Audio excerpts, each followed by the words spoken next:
Hi everyone, welcome back to Simplifying Literature. Today we have got something ancient, epic, and absolutely awesome to study. We are diving into one of the oldest stories in English literature, the legendary tale of Beowulf.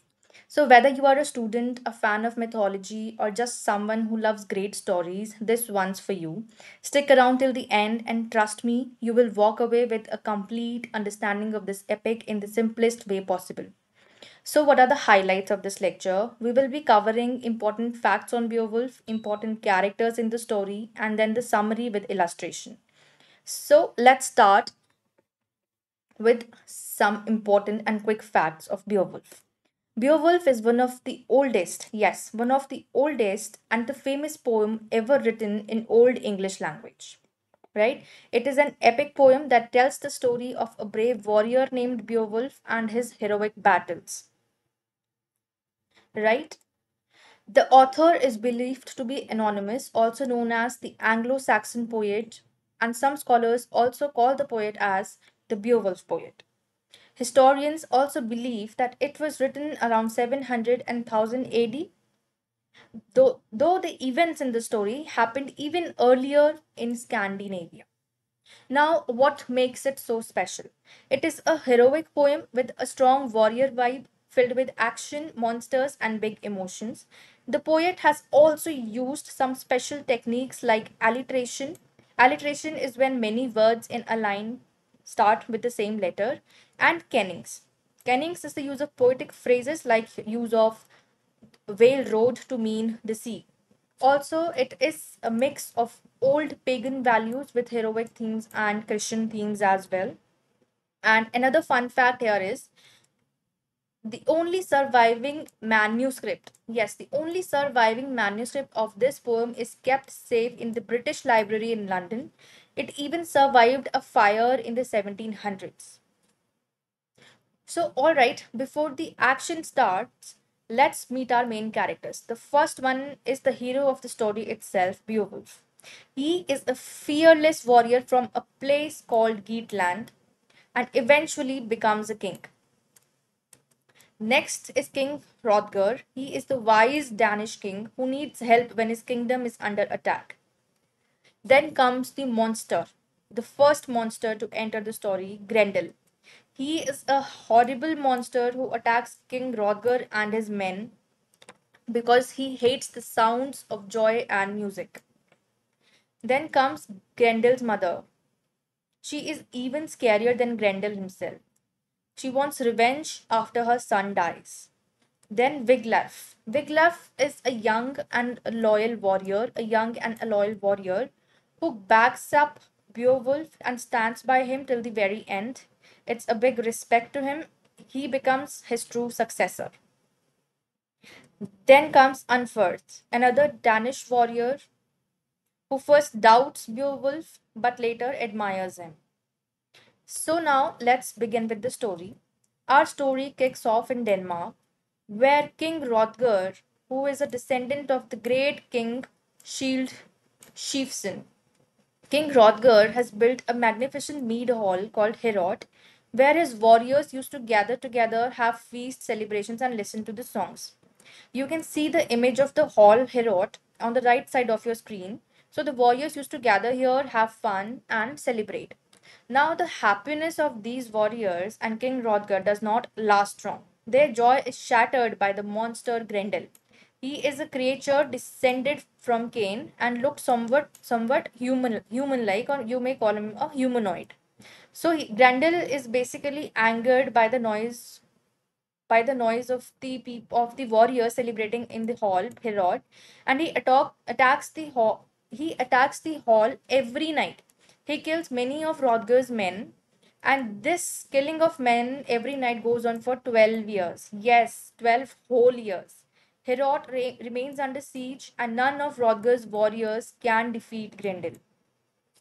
So far away in Geatland, yes, far away in Geatland, a young warrior, Beowulf, he hears about this and he decides to help Hrothgar and ease his plight. So he sails to Denmark with his men to help him. Hrothgar, now there's a story behind Beowulf helping King Hrothgar. Once upon a time, Hrothgar helped Beowulf's father, Ecto, so Beowulf sees this as an opportunity to repay the debt and earn glory for himself and his kingdom. I have provided an image of the brave Beowulf on the left side of your screen. So when he arrives, all right, he makes a bold claim that he will fight the monster Grendel without any weapons, only with his bare hands. So, what do you guys think? Was it brave or crazy of Beowulf to fight with his bare hands? That's for you people to decide. So, the appearance of Grendel is described is described as both monstrous and somewhat humanoid. He is described as a creature of darkness, a descendant of Cain, and is described as very terrible to look upon. Some depictions show him with hair and somewhat human anatomy, but with features like strong, steel like tail instead of nails. And this is the picture of Grendel right here on the right side of your screen. So that night, as the warriors were asleep in the hall, Grendel bursts into the hall again. Now Beowulf this time was ready. They fight an intense battle, and Beowulf confronts him with immense strength. So the monster runs away. All right, why does he run away? Because Beowulf tears off his arm. He's mortally wounded, and he runs away to his lair in the marshes and dies there. Beowulf becomes an instant hero, and the whole hall, Herod, and the warriors are filled with joy. King Hrothgar rewards him with treasures. So, but of course, the story does not end here. Next night, what happens is Grendel's mother, who is even scarier than Grendel, she is a vengeful and terrifying creature. She attacks Herod to avenge the death of her son. All right. She attacks Herod and kills King Hrothgar's closest friend, Askir. She kills him and retreats back to her lair. On the side of your screens, you can see how what a swamp looks like, and it was the lair where Grendel's mother lived.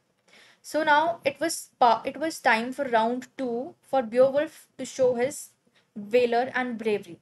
He steps up again, and this time he agrees to hunt the creature and is led to her underwater lair in a dark and fiery lake. It was a fiery lake.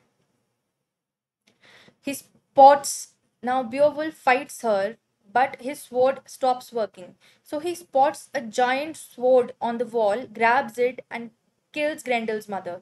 He also finds Grendel's dead body there and brings both the heads of Grendel and his mother back to the hall.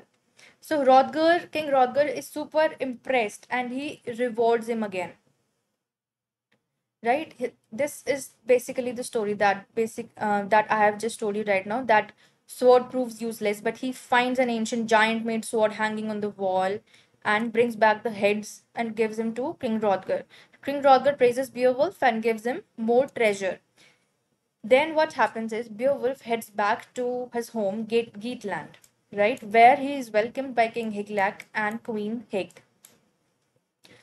So after some time, his uncle King Hygelac and his cousin die. So Beowulf becomes the king of the Geats and he rules there peacefully for 50 years. But his peace does not last forever. Even in his old age, a new threat arises. A dragon, yes, a dragon, this is the dragon. He is awakened by a thief who steals a cup of gold from the dragon's hoard. The dragon now begins to terrorize Geatland and the people living there. So, even though he's old, Beowulf decides to fight the dragon, and that too all alone. So, during the battle, things go wrong. What happens is Beowulf's shield melts due to the fire from the dragon's mouth, and his sword breaks. And most of his warriors desert and abandon in fear. So now only one warrior stays, that is Wiglaf, who is true to Beowulf. He is a loyal warrior. He stays behind and helps Beowulf. So together with Beowulf, they kill the dragon, but Beowulf is fatally wounded. Before his death, Beowulf thanks God and gives his golden necklace to Wiglaf. He names Wiglaf as his true successor and asks for a barrow, that is, a burial mound, to be built in his memory. Right? You can see Wiglaf standing by Beowulf right in the picture in front of you. Beowulf dies a hero's death. People of Geatland mourns his death, and the Geat they cremate his body and build a large barrow as his memorial on a cliff, which is visible from the sea as a monument that signifies his greatness. The poem ends on a very somber note with the fear that the Geats are now vulnerable without their heroic king. So this, my friends, is the story of Beowulf, which is a tale of courage, loyalty, and the fight between good and evil. Even though it's over 1,000 years old, the lessons still matter today. Beowulf teaches us that true greatness lies not just in strength, but in loyalty, honor, and sacrifice. So, what do you people think of this epic story? Let me know. Let me know about it in the comment section down below. Don't forget to like, share, and subscribe to Simplifying Literature for more awesome literary tales made easy. Until next time, keep learning, keep growing, and stay legendary.